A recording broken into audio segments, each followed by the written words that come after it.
చూశాక నిన్ను వేశాక కన్ను వెనక్కిలాగా తీసుకోను ఏం చెప్పుకోను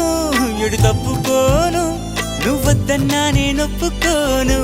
నువ్వేసే గవ్వలాటలు మెలేసే గళ్ళబాటలు